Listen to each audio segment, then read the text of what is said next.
Hey amazing hackers, this episode is sponsored by the Cybersecurity Hat, the ultimate hacking platform where you can learn in a fun and a practical way using exclusive frameworks that unlock amazing possibilities. In the description of this video, you will find all details for my special code on the Cybersecurity Hacked products. Just use R19 at checkout and enjoy. Hello, everyone, and welcome back to another episode of R19.io podcast. Today, I'm very excited to welcome a brilliant mind in cybersecurity, Dave Mound. He is principal cybersecurity researcher, author, and head of research and community at Shinobi Security. With over 20 years of experience in red and purple teaming, penetration testing, threat hunting, Dave is someone who truly lives and breathes in hacking. So, Dave, it's really a pleasure to have you here on the show today. And please introduce yourself for our hackers today. Yeah, thanks, Milton. Yeah, hi everyone. Milton says my name's Dave Mound. I'm head of research and community at Shinobi. My background is in all things offensive security, as well as some blue team, as well as purple team. I've spent the last 14 years doing pen testing, reverse engineering, exploit development. But more recently, I've moved over to Shinobi to train AI to do the things that we do as pen testers. At least 80% of the kind of repetitive tasks, and to make the best AI pen tester that we can make currently. Okay, sure. Okay, Dave, you have, okay, I have many questions for you here.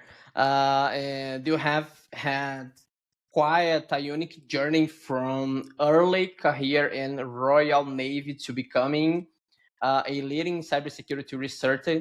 And my first question is, how did this transition happen? Because it's totally different, bro. So I was doing communications in the Navy, basically everything from,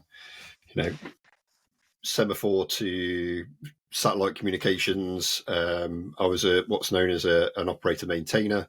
So I was use the kit, and if the kit went down, we had to go away and fix it. So we were trained up in electrical engineering and that type of stuff as well. Obviously, at sea, you can't just call out another technician to come and fix your kit.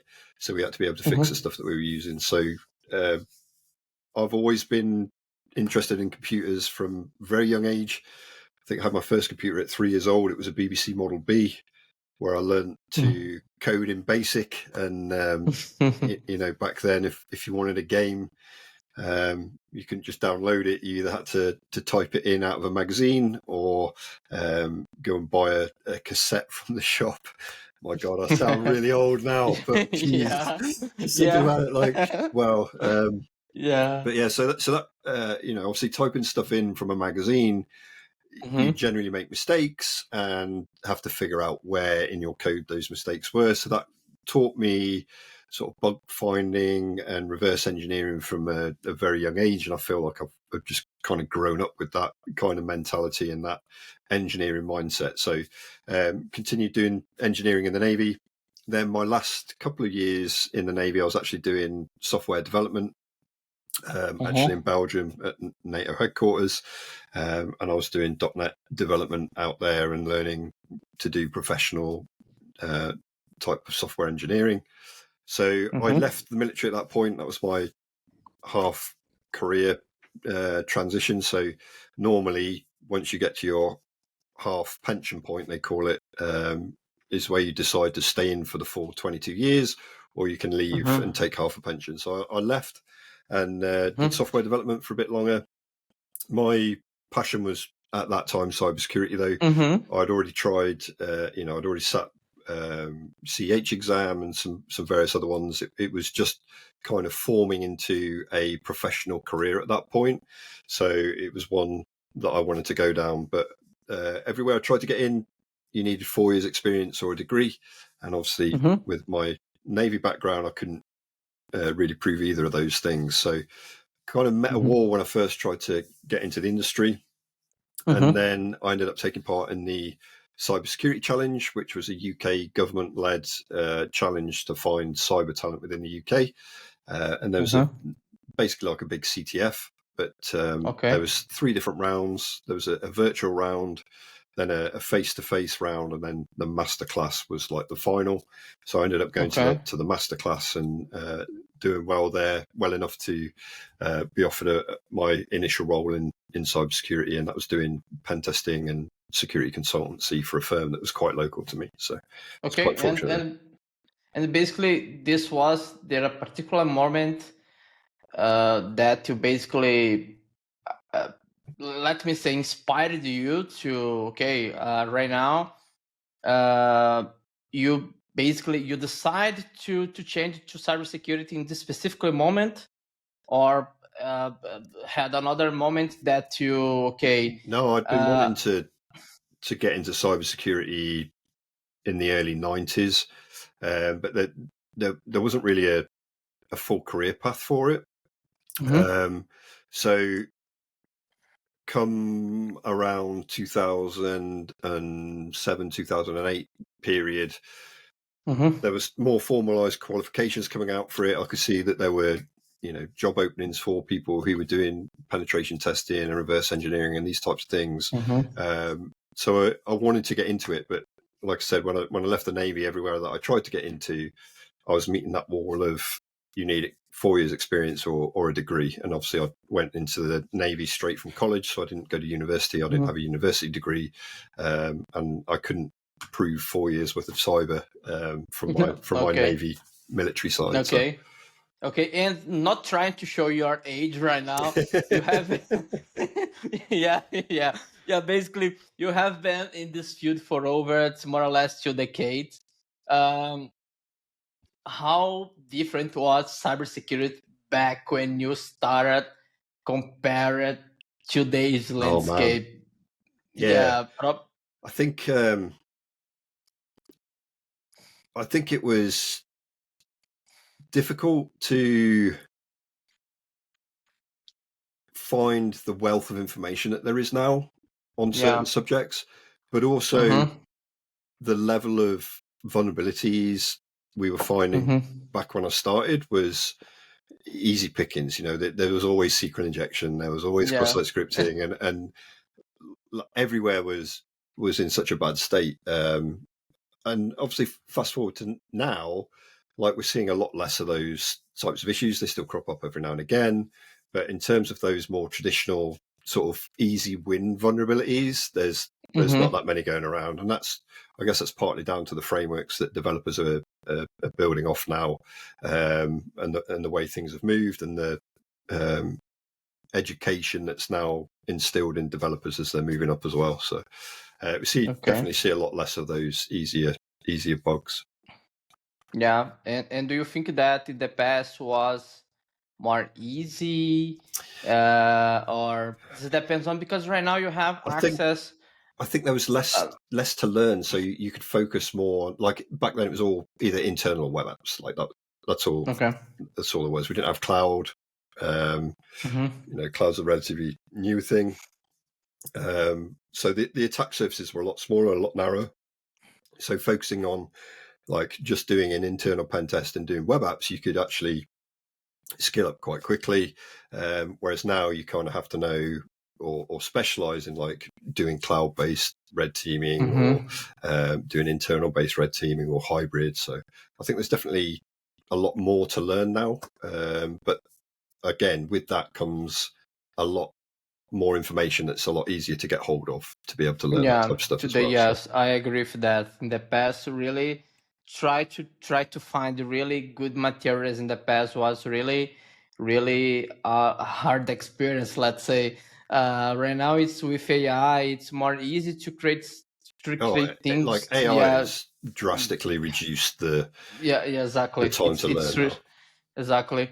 And I basically take some notes about your expertise in red and purple team, and how do you define basically the difference the two, and why do you think the purple team approach becoming let's say, so critical for organizations, because in the past, people, okay, no long time ago, but in the past, you just heard you about purple, it's red and blue team. Right now it's more common, you watching or you heard about purple team. And what's your opinion about the approach becoming so critical for organizations? Yeah, I think my my personal view is that an Mm-hmm. organization will get a lot more benefit out of having purple teams than a red team, especially if they haven't done either of them before. And Mm-hmm. obviously, when I worked at Security Scorecard and I was heading up their red team and having meetings with customers there, if a Mm-hmm. customer came to us and they'd never had a red team before, I would always try and move them down, like get off this red team Mm-hmm. kind of mentality and look at how purple teaming can actually Mm-hmm. allow your blue teams to at least be ready to handle a red team engagement.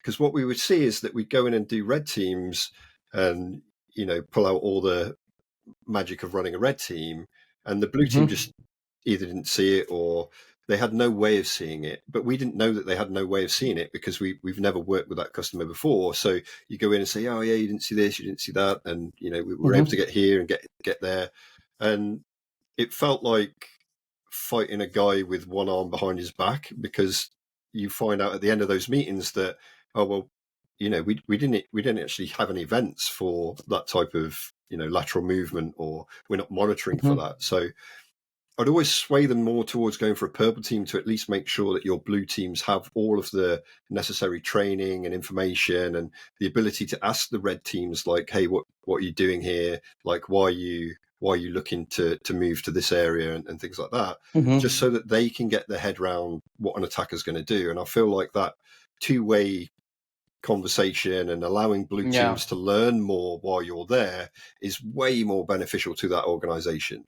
And then once the blue team are happy and they know that they've got um, their stuff in one sock, that you can then move to having those red team engagements where as a red teamer that blue team is prepared for you, that they're Mm-hmm. should you mess up or should you um, be noisier than you should be, there's a good chance that you're going to get picked up.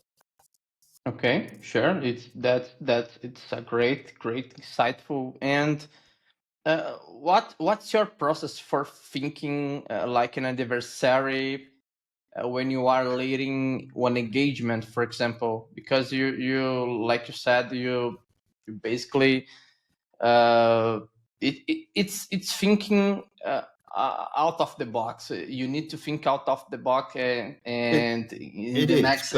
but I think ultimately the goal of attackers never changes, right? So attackers will have either they're wanting to get on to deploy ransomware, they're wanting to get on to steal company secrets, or Mhm. they're wanting to get on and just remain resident and have a point of presence in that organization. So depending Mhm. on the level of the threat actor would be defining what type of narrative you're going to put together for that red team engagement. And then layered Mhm. on top of that is the intelligence backed kind of exploits and techniques, or TTPs, that Mhm. those attackers would use. And you're trying to stay current into what the current attack space for malicious actors is looking like. So we'd always be seeing like what the current trends are within threat actors and trying to mimic those in those Mhm. operations that we'd run in those red team operations. So, Yeah. but the goals never Yeah. the goals never change. The goals of attackers are always going to Yeah. remain the same. So, however you achieve that goal, that's really down Yeah. to you as an Yes. operator. Yes, I think that I think that the Mitre, for example, I don't know, I can't know, I do not really how many techniques or how many TTPs have it's already have in their database. And but like you said, really the attackers do the same all the thing all the time. And then uh, basically, I don't know. Yes, of course. If you look behind, okay, 20 years ago, it's totally different. But right now, you can see basically the same approach all the time. You can see, for example, attackers sometimes looking for web applications, SQL injections, and after the first step, looking for targets to ransomware attacks and things like that. Yeah, I agree with you again. And over the years, have you noticed any shift in the mindset of defenders? Are blue teams getting better Absolutely, uh, yeah. Blue teams are at, getting at better. Blue teams are yeah, getting better, and and the anticipating attack behavior? rise of EDRs and EDR software, and they're getting better still. A determined attacker will still probably be able to get past some level of EDR, Mm-hmm. but hopefully, organizations are learning to layer their defenses Mm-hmm. now. So yeah, you might get past one EDR, but hopefully something else will pick you up, whether that's network level kind of detection. But it definitely was getting harder, and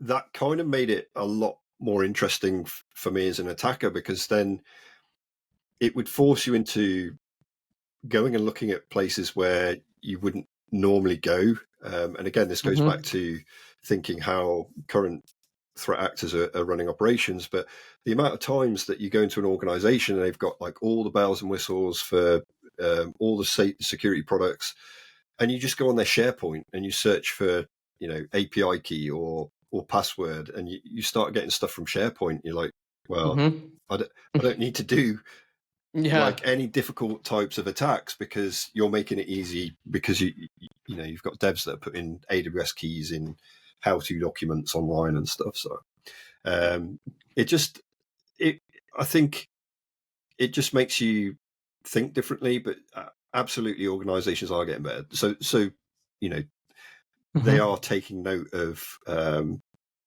what people have been saying about cybersecurity, but there's still, I think, a long way to go. Yeah, yeah, sure. And leverage this topic and talk about threat intelligence and the hunting operations. You have lead threat intelligence and hunting operation formation companies.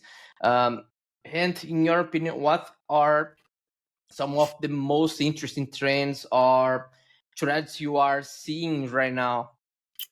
So I think a lot of the stuff that really interests me is in threat actors that are looking at bypassing MFA and actually going for already logged in sessions, whether that's via credential harvesting or zero-day exploits that allow you to bypass session management, conditional access Okay. policies, those things. Those are the things that really interest me, because if an organization is going to get tripped up, that's generally going to be the mechanism that an attacker is going to use to bypass what their current defenses are. So that's the kind of space where I keep my ear to the ground. But generally any kind of threat intelligence in terms of that initial access, I'm quite. It's okay. It's bypass MFA. Yes, I really noticed that. I remember that at the first time when I saw people basically bypass captcha. Because okay, right now it's okay today. Okay, you can bypass, and you can find, for example, APIs that you can use and you can pay to resolve captcha automatically. And right now it's not more news in 2025. But I remember when I saw it the first time, people basically bypassing captcha, and I saw, whoa, bro, it's really fucking crazy. And um right now with MFA, I think this is the same. People, okay, MFA. So far, it's really a strong thing that you have, but probably in the future, this is just my opinion. MFA just to be like capture when was okay, not long time ago. Yes, I don't know if you agree with that, but with trends, I think that in the future, probably could be the same. Yeah, and okay, let's talk about your projects. It's Shinobi. It's Shinobi, Shinobi. yeah. Shinobi. Yeah. I'm sorry for that. I tried to because this name is interesting because this name it's uh okay in Portuguese. I see. I'm from Brazil. I live in Portugal, but I'm from Brazil. Uh, uh, this name in Portuguese is Shinobi. It's pronounced it's Shinobi.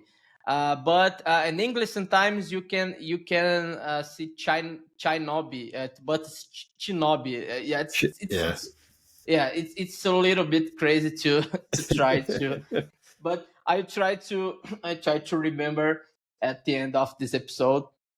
And as head of research at Shinobi Security, um, what areas are you focusing today, and basically what excites you most about the current work? Sure. Let me know about your So job. I've known the founder of Shinobi for probably just over 6 years. He used to be developing a platform that was doing cloud-based security. Mm-hmm. I used to do a lot of cloud-based red teaming and Mm-hmm. give trainings on cloud-based red teaming. So Mm-hmm. we used to speak a lot. He used to ask me for technical advice. I used to really like using his platform. And Mm-hmm. initially, so the old platform was very much using AI, Gen AI, before it was mainstream for Mm-hmm. querying your cloud environment. So you could, if you didn't know anything about cloud, you could still ask questions like, "What's my external attack surface?" and it would translate that into the API calls. Obviously, now with Amazon Q and things like that, that's native within those platforms. And a few months ago, he came back to me and said, "Look, we're building a AI-based pen testing platform. Can you have a look? Tell me what you think." And at first, I kind of rolled my eyes. I was like, "Oh no, Mm-hmm. like not you as well, getting on the like Mm-hmm. AI pen." But I played with the platform and I was blown away. I was genuinely blown away by what I was seeing. Amazed at the findings that it was coming out with. I was convinced that there was stuff going on in the background that I wasn't aware of. Like they had a team of pen testers doing this, and they just had Mm-hmm. a front for it. But was assured that it wasn't that way, and then eventually just made the decision to move over into Shinobi and help them build out the platform and make it one of the best AI web pen testers. For me, the excitement is we finally got capability in technology to be able to scale pen testing operations where Okay. we haven't had that before because we haven't had enough pen testers. Like one pen tester can only do one job, right? Mm-hmm. And yeah, we've had SAST and DAST, but they're nowhere near the level of coverage that you would get from running a full pen test. Mm-hmm. Now, with the things that I see coming out of Shinobi, and some of the attacks that it comes up with that it wants to run against these sites, it genuinely excites me that we're getting to a point where machines can think like human hackers. So Okay. there's a very big misconception, I think, with agentic AI based pen test platforms that they can't do business logic. They absolutely Mm-hmm. can. You just have to build them the Yeah. right way.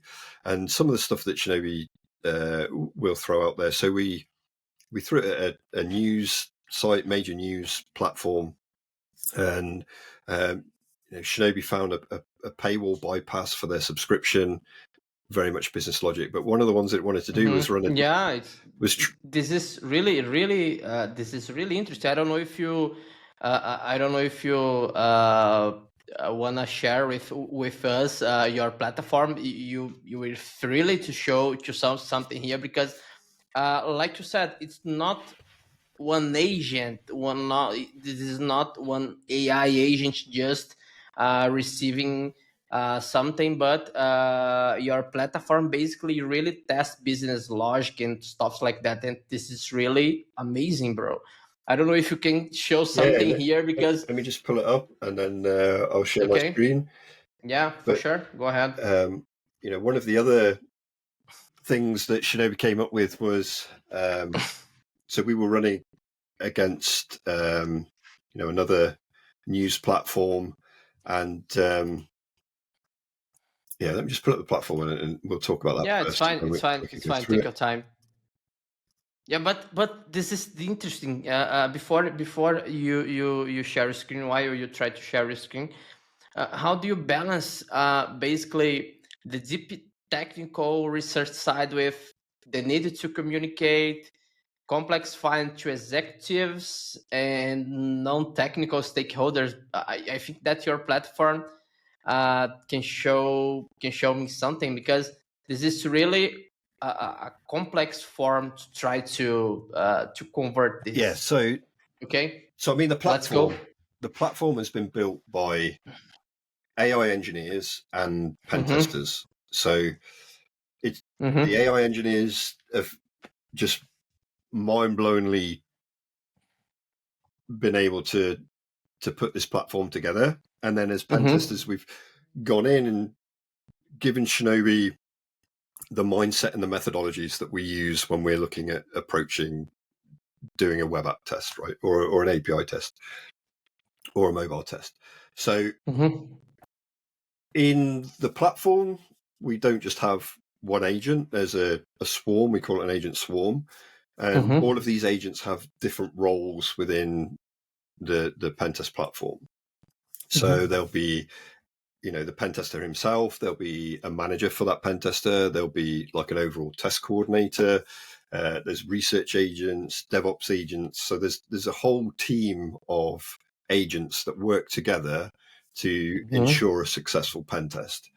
Now, you can see on the screen is the dashboard. So this is for a pen test that's been done.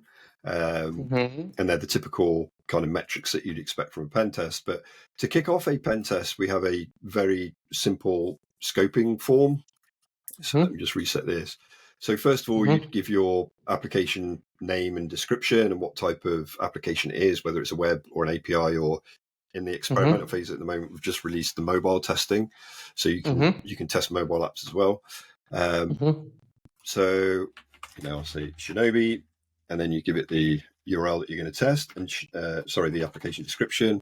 I'll say it's a pen test platform. Okay, and then we go on to the technical details. So here's where you add the URLs that you want in scope. You can add as many URLs as you need. You can state which environment it is. If you specify other, you can give it your own kind of labels for this particular URL. But you put in the URLs that are under test. So I'm going to say this is dev environment.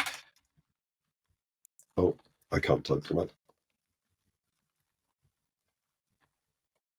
Shinobi will validate that it can reach that endpoint.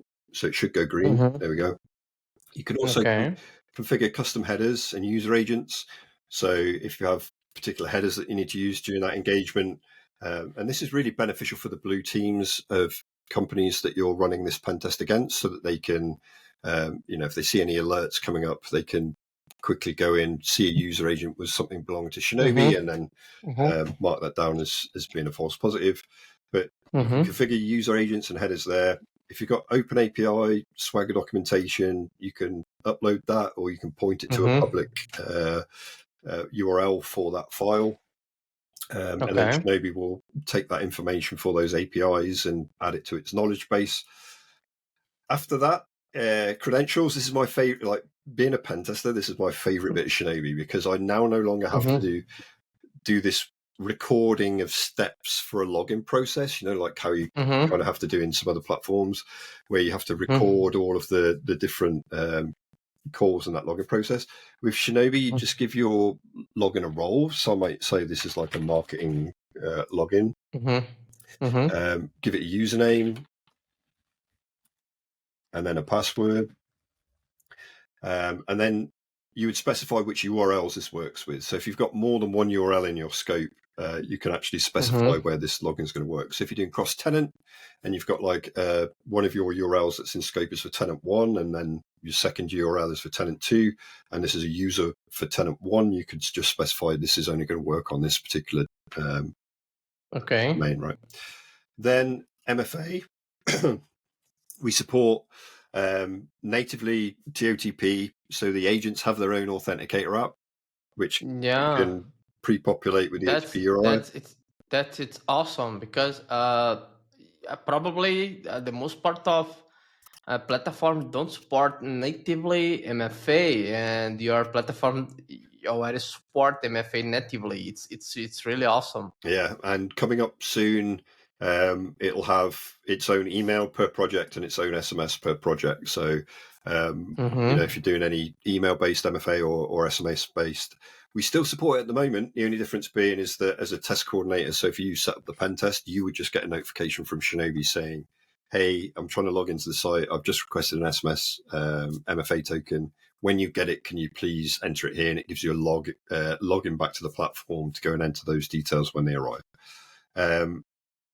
You can add as many credentials as you need. So if you're doing horizontal or lateral-based privilege escalation, you can just keep adding the credentials that you need for this particular test. Okay.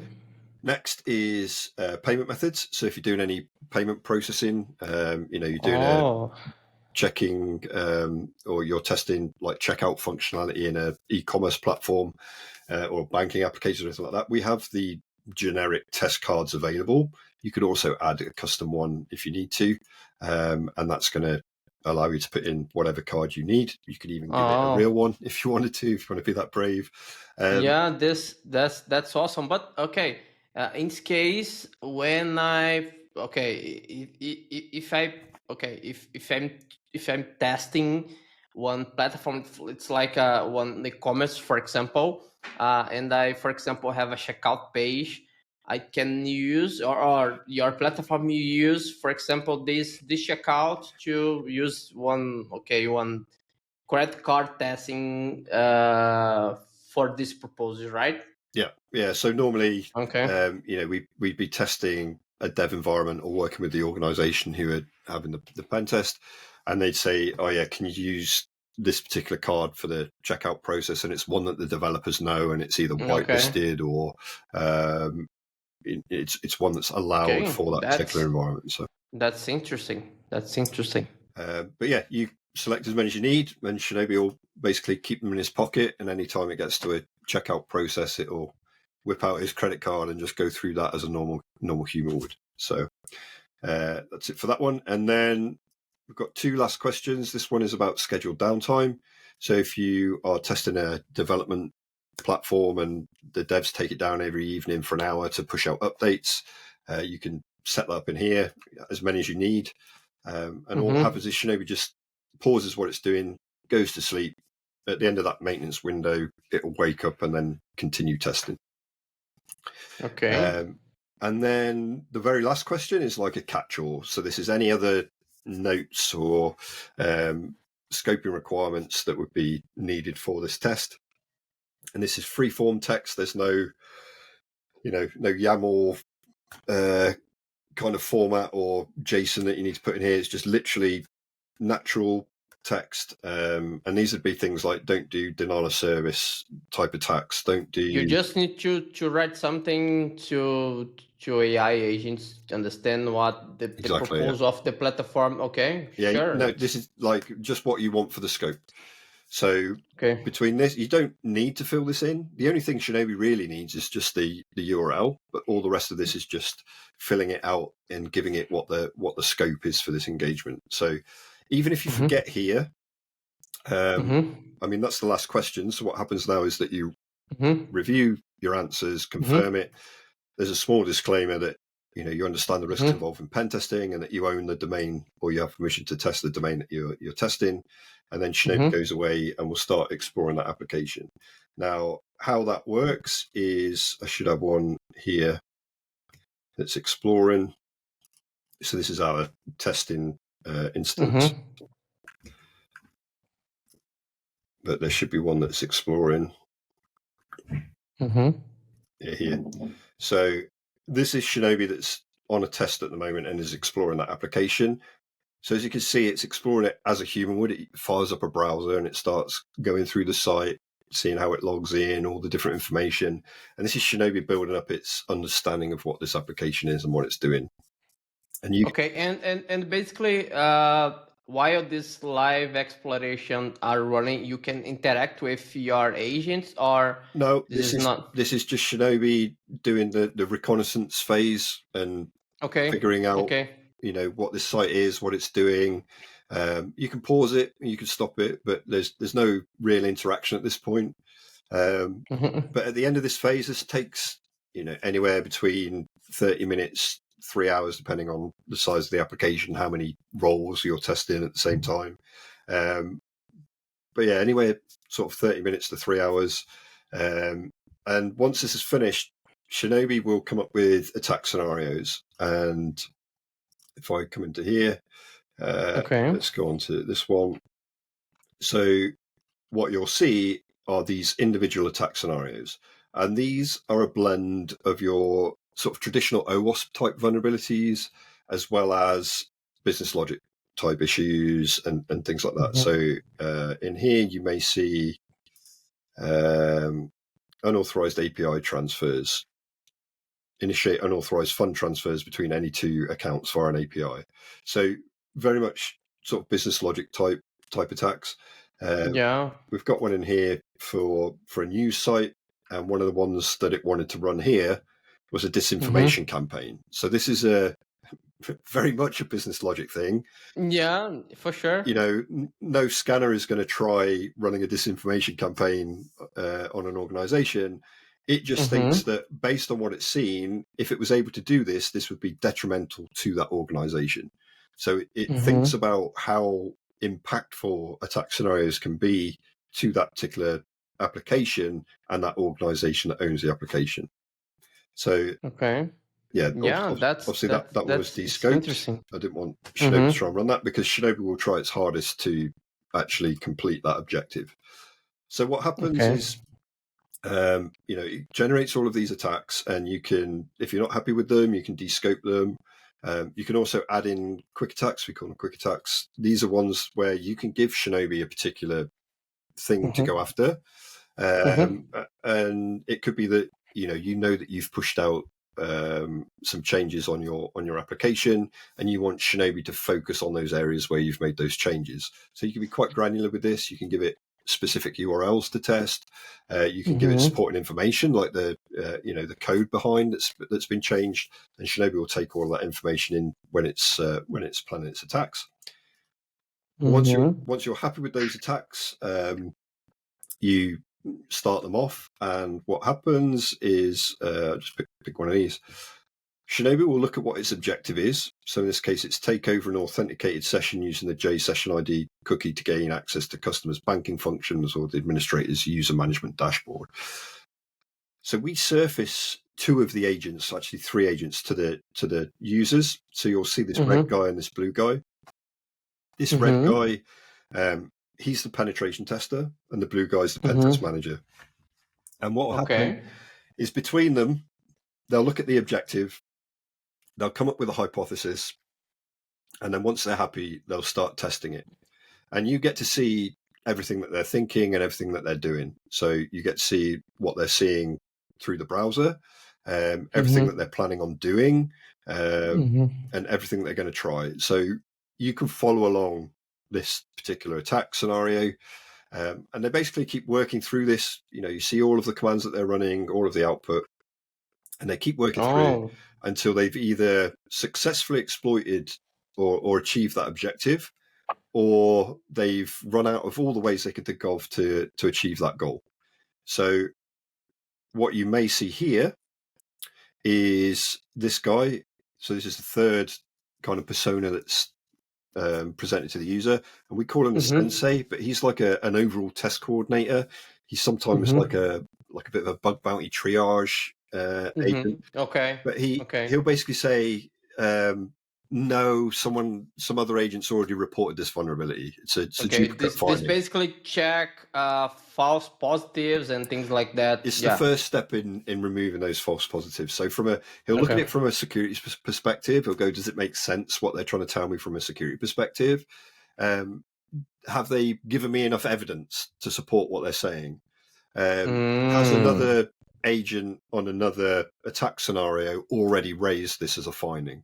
So he's in charge of looking at all those things, and if he's happy, he'll accept it as a true finding, and then it goes further down that validation chain. So other agents will try exploiting it the same way, but once it's raised as that finding, it will get bubbled up and it comes out on this findings table. So these are live findings. You haven't got to wait till the end of the test for these to come up, and you get to see exactly like a normal pen test finding, right? So we've got the full description, the classification, the severity, where it was found, what the security implications are, the remediations or countermeasures, and then the full steps to reproduce this vulnerability that you can follow along.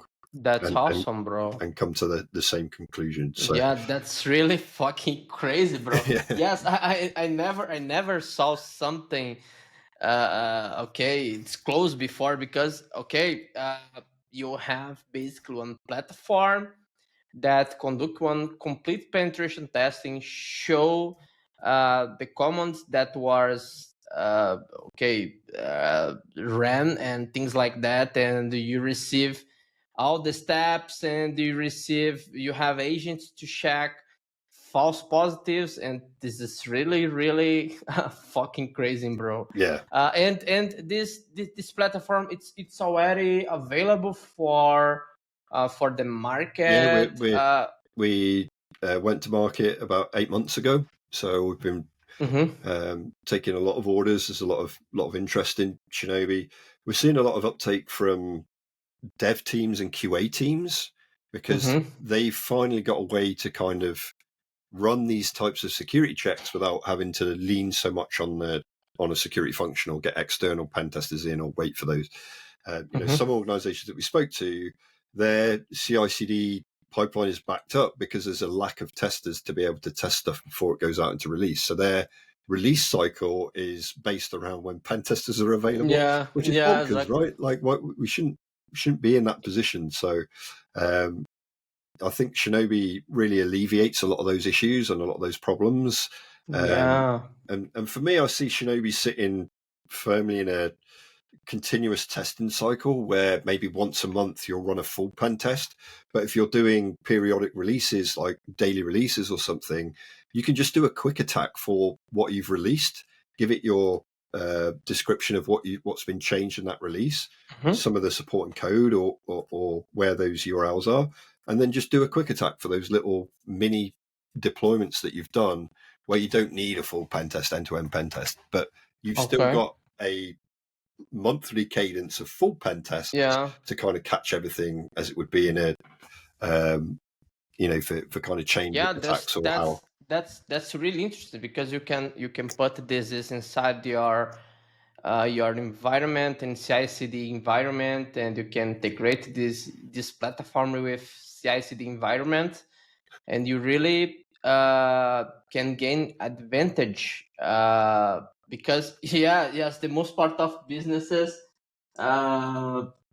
first put the platform online, and after try to contract on penetration testing. This is work all the time. But your platform, it's really amazing, bro.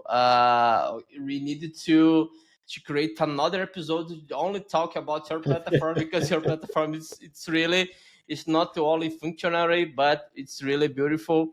I know that you probably have report and things like that, like I can see in the buttons. So the report's fully generated by the AI. There's no no human intervention on this, and these reports have been accepted by SOC 1, SOC 2, ISO 27001, PCI DSS QSAs as valid reports for a pen test for their audits. So, Okay. like for me, that was a massive win.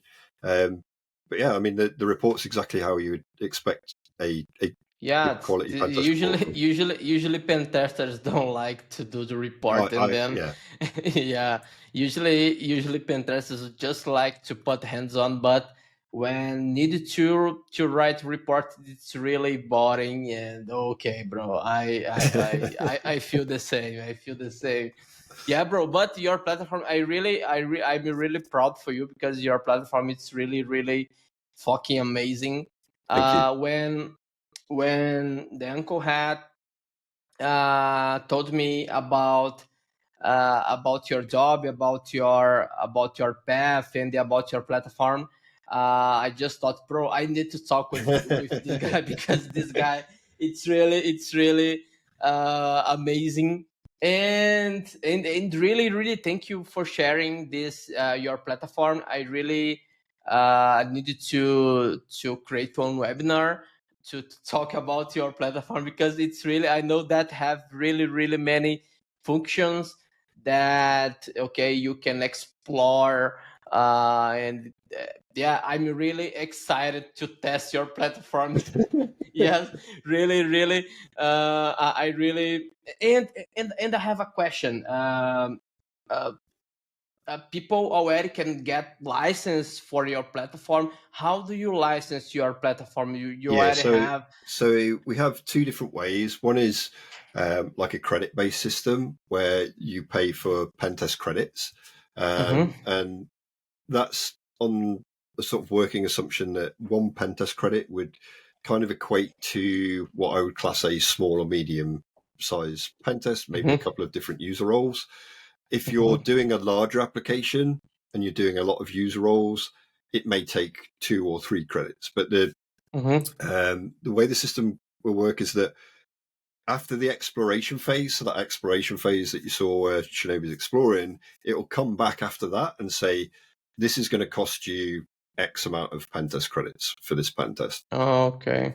Retests are free for the pen test, so we didn't speak about that, but retesting in Shinobi is literally you click a button. Shinobi knows where that issue was, and it's not just going to go through those initial steps to reproduce the problem and go, yeah, I've got a different outcome.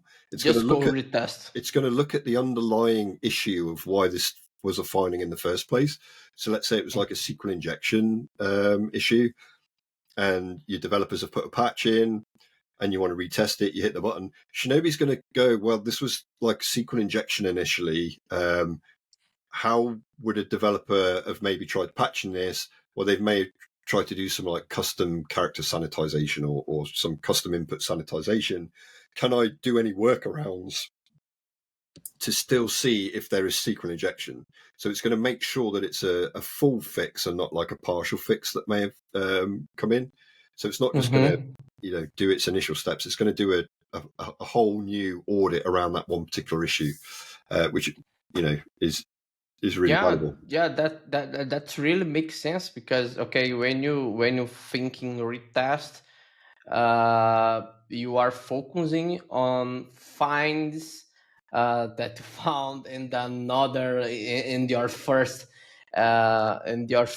testing, and then okay, retest is just you go directly to try to exploit the same vulnerability, and then yeah, this makes sense because okay, something different this you need to conduct another penetration test, and then this is not make sense.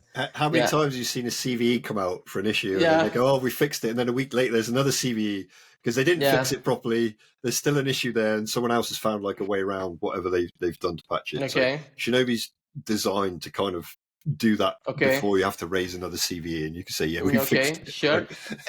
and I have a question, another question before I go back for questions about you. But your platform, how your platform look for web application firewalls, for example, you needed to create one bypass first. No, yeah, I mean, you can obviously whitelist Shinobi of the firewalls, but Shinobi, if it comes across a web application firewall where it's testing, it will actually pause that attack and it will send a message to the test coordinator, so whoever's running the pen test, and say, hey, look, it looks like we've been blocked by a WAF now. What would you like me to do? Would you like me to try and bypass the WAF, or do you just want to whitelist it and then tell me when it's been whitelisted? So it will give you the options.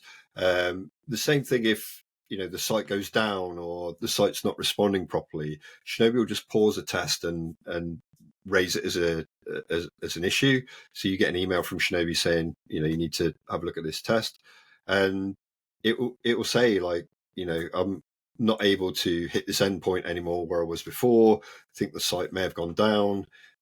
So it won't just keep blindly throwing traffic at a site that's just not responsive, because if the site's gone down because it's overloaded or whatever, if it's a dev environment, the last thing you want to be doing is just constantly bombarding it with traffic while someone's trying to bring it back online, right? So Shinobi's aware of that, and it will pause and it will adjust its testing based on what it's seeing and what the responses are.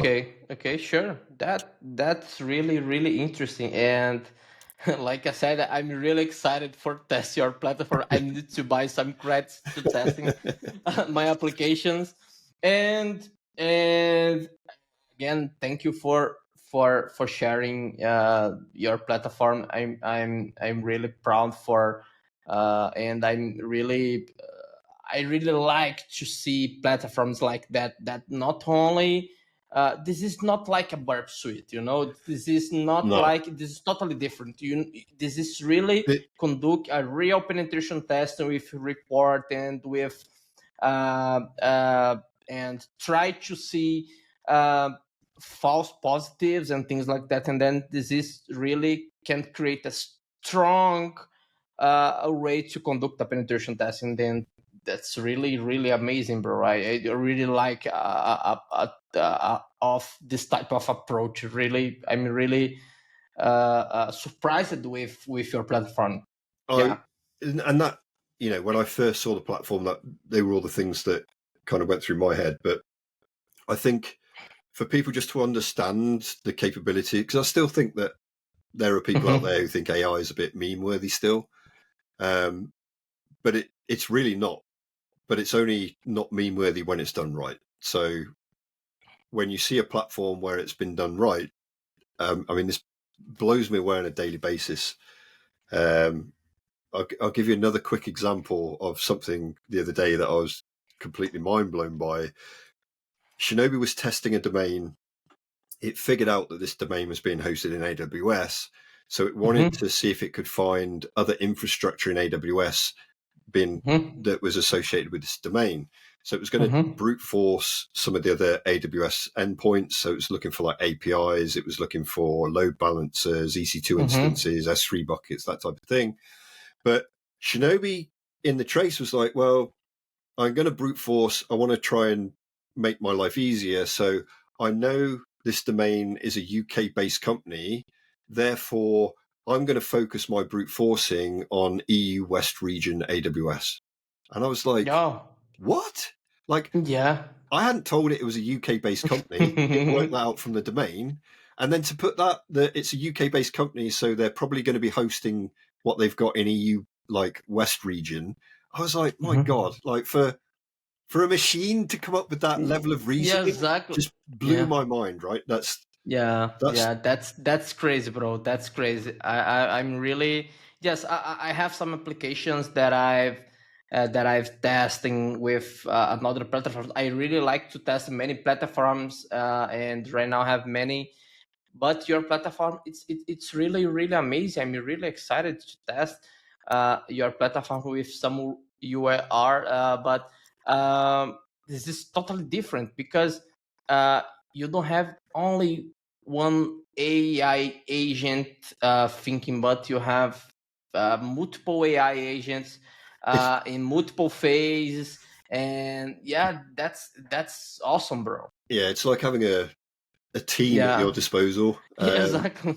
And then obviously moving forwards, we've got a really good framework now just to keep giving it extra skills. So once we've, cracked the web app testing, we can then move on to doing things like internal based testing, AD audits. I want to start training it to do hardware based hacking and giving it an interface to do like UART based testing.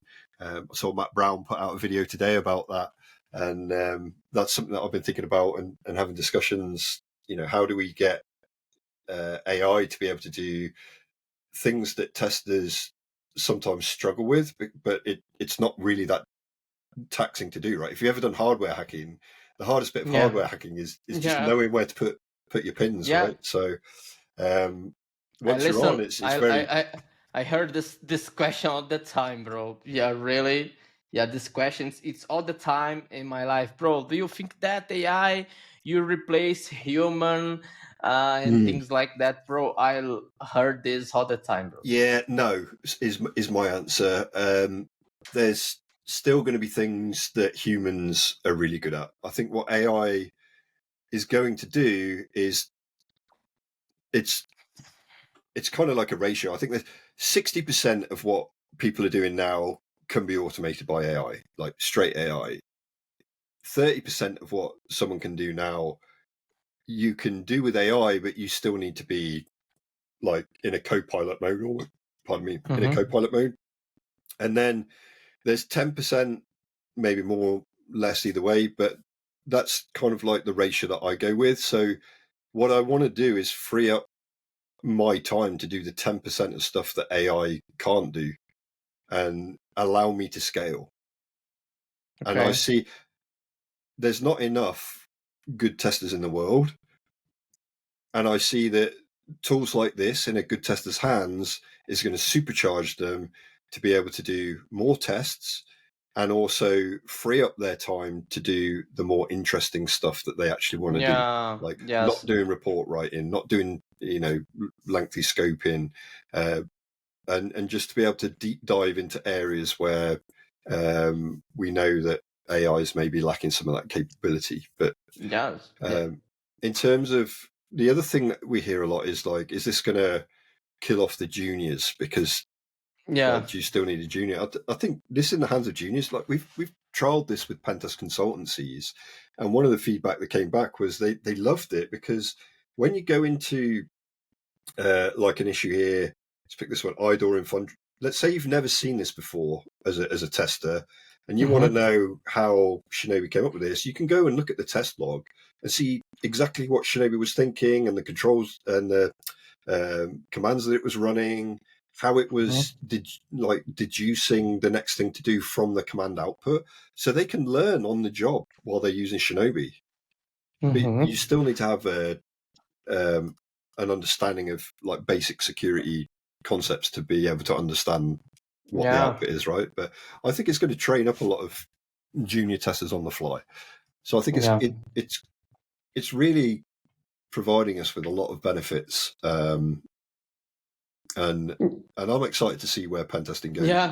Even AI, like we've built something to test web apps. In 5 years, we might not even have web apps.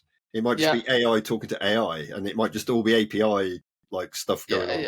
You might never see a web app in the future because you're just asking your AI assistant, "Hey, go and book me a flight to Lanzarote," and the AI is just doing it all for you. Go, here's your tickets. They've been sent your email. And then I have another interesting thing that right now the most part of people around the world have access on ChatGPT, for example, but don't know how to use it and don't know how to use APIs to conduct penetration tests and things like that. Because if you right now go to ChatGPT and try to write bad prompts there, you receive a message, bro.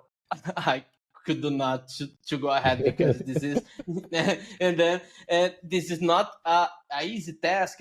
But people at the same time have a concern about AI really replace penetration testing. This is my opinion. It's not. But I think that we need to leverage this opportunity with AI, with using automation to to basically to try to avoiding boring tasks, in my Yeah, opinion. I, Yeah. I'm a massive personal user of platforms like NA10 and things like that. Like I love taking all of the stuff I don't like doing and just automating the hell out of it, and having tools and stuff like N8N now is just amazing. And the ability to plug like ChatGPT and other Gen AI based tool sets into N8N is just supercharged it even more. And you know, I wish that we had this tech when I was leaving Yeah, school and stuff, because I think you could have done bonkers. that's really interesting. Yeah, usually all the people that I bring here on this show, on this podcast, usually I ask about AI. Usually this is my own question that I really put all the time on the table, because I need to understand different perceptions about uh, the UI usage and things like that. For example, your platform, you use completely use AI, and then you have another experience with AI than another player that I bring here in this show, and then yeah, this is the first time that I'm seeing one complete platform that conduct this big job and this amazing Yeah, fucking job, bro. and This is I'm really. and I really think that that's half the battle at the minute. Is there's a lot of people doing AI badly, and I think Yeah. if you've used something where it's been done badly, that forms your opinion of where AI is currently at. But then when you see a platform that's been done right and you see what capabilities that has, it's an eye opener for just how capable a tool Gen AI actually is, and agentic AI is allowed us to get to this point where this is now possible. Yeah, yes, I really agree with that. And um, talking, I know that you have projects, not only your Shinobi. It's not Shinobi all the time. I'm Shinobi, it's Shinobi, and right community, and you are also the author of Python web application pentesting cookbook. I think that this is a little bit different of your Shinobi platform. And what inspired you to write it, and what kind of Yes, professionals you have in mind created it? so that This was is interesting. a group effort with a few people from the Cybersecurity Challenge. So we formed a group after the challenge called the White Hats Academy, which was for a lot of us, that was the first time we'd been in a room with so many people who had the same interest in cybersecurity and computing. And I think for a lot of people, it'd been very much a personal journey up until that point, because let's face it, we are pretty nerdy sometimes. And to have that experience of working with other people who had the same mindset, we didn't want to lose that by moving away from the competition and then like never seeing these people again. So we started a group called the White House Academy, and we'd meet like once a month, and we'd do like presentations on what people had learned that month and the knowledge sharing. And then one of the guys was like, I think he'd written a book. It was Cam Buchanan. He'd written a book with Vivek Ramachandran and on Wi-Fi hacking, and the publishers had got back to him and said, "Would you like to write another book?" So he came to us and said, "I've been asked if I want to write another book. Would you guys want to help me out?" So we were like, "Yeah, let's do some stuff," and that's how Okay. that's how that was formed. So I think my contribution to that book was a C2 server that was using steganography in images to send the payloads back and forth, using Imgur as like a C2 platform. but yeah, that was a good experience. Yeah, but that's interesting. The same, bro. And in the same, you are very active in the hacking community, from open source projects to sharing sites online. And how important, in your opinion, do you think community collaboration is for cybersecurity innovation in Ma- this landscape? What do you think? Massively. Like I wouldn't know what I know if it hadn't been for community groups. Back when I was trying to get my head around it, as we said, there wasn't a lot of material online, and in order to progress or to learn, you had to speak to people, and they had to be willing to share information on, techniques and share tools and that type of stuff. So for me, that is the spirit and the embodiment of what cybersecurity, what hacking is, basically. So I'm a massive supporter of the hacking community. I'm a massive supporter of getting new people into the industry, especially from school kids, universities. I used to help out with mentoring. So for me, that's like a massive part of And you have me. and you have built and leaders communities. Like, I know that you have a project called PirateSec, and I don't know, it's furnace, yeah, it's furnace. Yeah, so It's Furnace was a startup that I was working on, and that's how really I got involved in a lot of the cloud okay. security type of stuff. But it was basically a framework for deploying data ingestion pipelines within the cloud that was fully serverless. Okay. So instead of kind of having to write all your ingestion pipeline rules all the time, you had modules that you could just, almost a bit like NA10, where you just put them in a workflow, and then the framework would know how to deploy those into a cloud environment. So you told it where your data was coming from, where your data was coming to, and then all of the enrichments or processing modules in between it. And Furnace was able to then deploy that to the cloud and make sure that, I'm going to take something from this message bus queue, I'm going to do like geolocation lookup and then all the rest of it, and then I'm going to spit it out into Elastic. But it deployed all of those pipelines for you. So what you were able to do is to have all of your ingestion pipelines as infrastructure as code, basically, and then just deploy those out. But that was what Furnace was. But that allowed me to skill up in AWS and Azure and Google Cloud, and get my security certifications in all those different platforms for understanding how to securely deploy those things. And the PirateSec is the same. You basically conducting at the same way, or it's different. Is a different product. Yeah, PirateSec's my own consultancy. I get some weird and wonderful job requests coming in. So I have my own consultancy just to be able to kind of run with those jobs.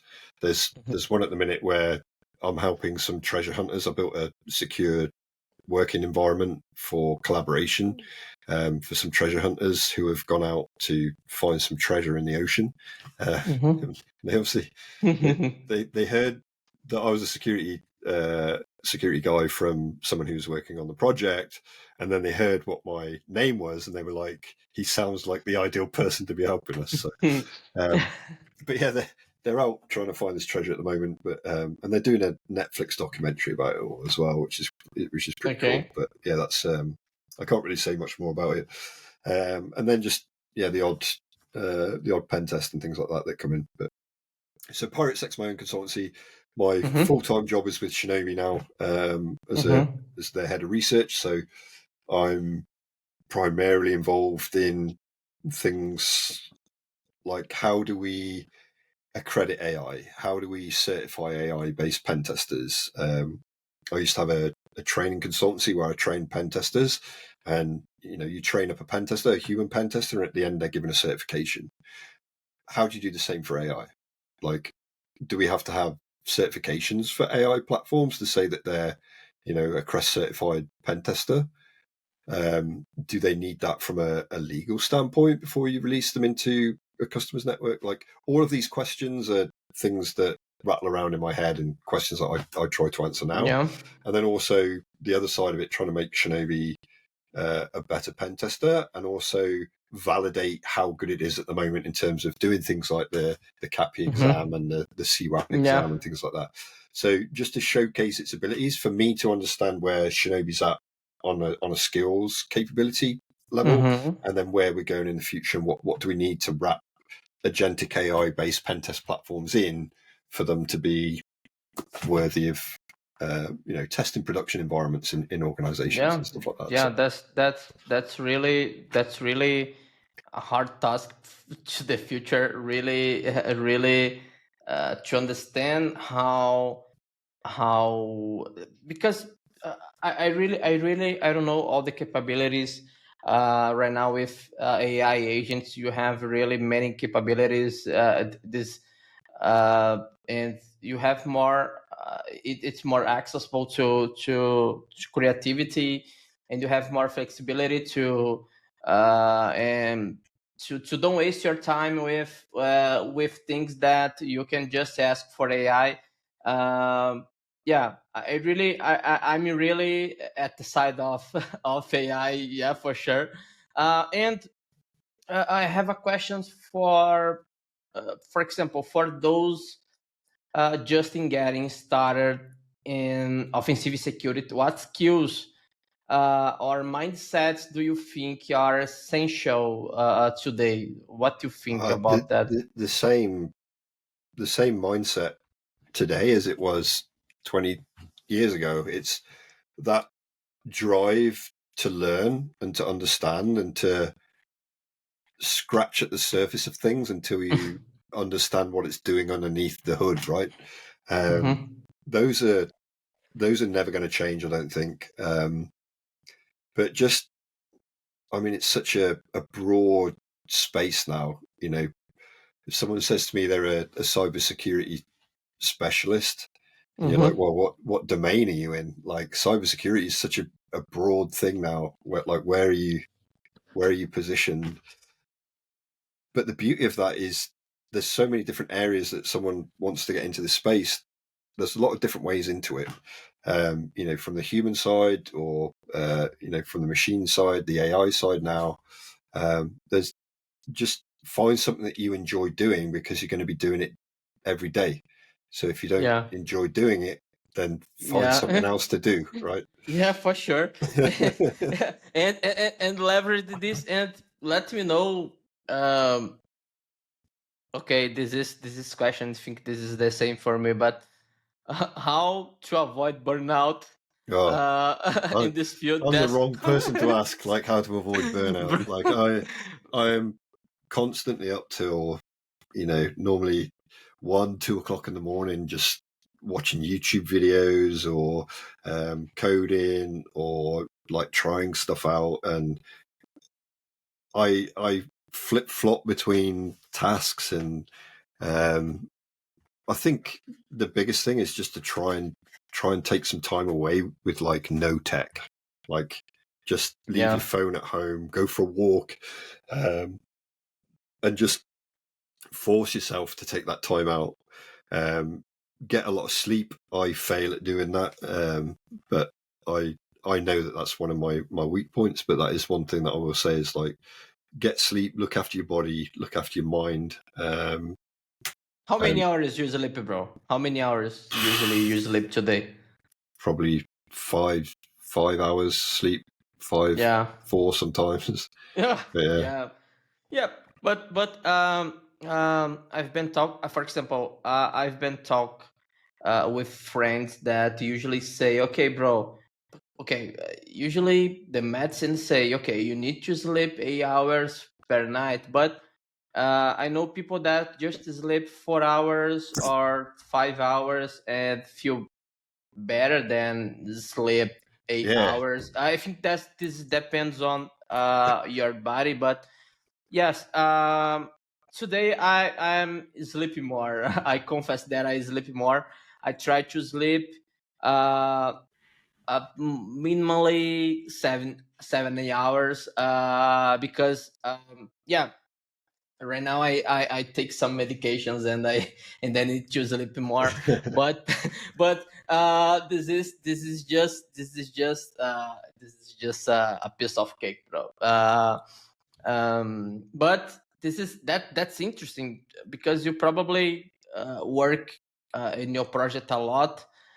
You probably have another fun things to do, because Yeah, sometimes when people you we're probably have still a another thing. startup as well, right? So we're in startup pace, Yeah, and yeah, there's like days are crazy, nights are when I can sort of ease off, but I don't ease off to go and relax. I ease off to go and shift into learning mode to learn more about this space, because there's always stuff that I feel like I need to know more things about.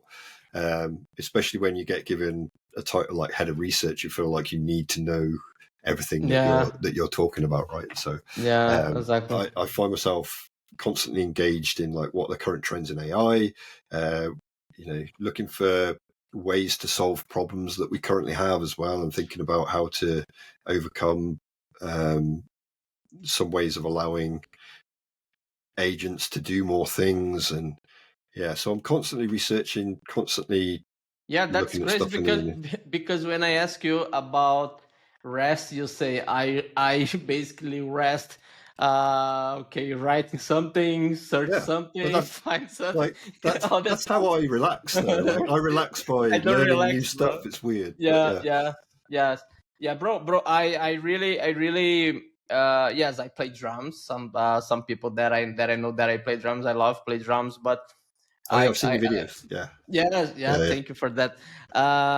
And but sometimes I have the same perception. I have uh, the same feeling. I don't know. I think this is I don't know. If this is a problem, but people like us need to all the time need to consume contents and more contents, and need to know more and need to know more. Um, I like to know about hackers. I like to know new technologies and things like that. I like to know about people. I like to meet with people and talk about hacking. And this the main goal here. It's really to sit down with hackers like you and talking about hacking. This is a way to relax too, because right now I'm relaxing, bro. You you Yeah. can believe that I'm relaxing, because I'm talking right now. I'm talking with you about things that I like to listen, that I like to talk about. And to me, this is a way to relax. And people sometimes when listen this say, okay, bro, stop, bro, you need to sleep, bro. But I like to do that. What the fuck, you know? And my last questions for you, bro. And what is your vision, let's say, to the next 10 years of Wow. cybersecurity? What you think that you define Man. next generations? Because, okay, I think that was in the episode the number 9 or 8, I don't remember now, but I talked with Dr. Erdo, and I asked the same.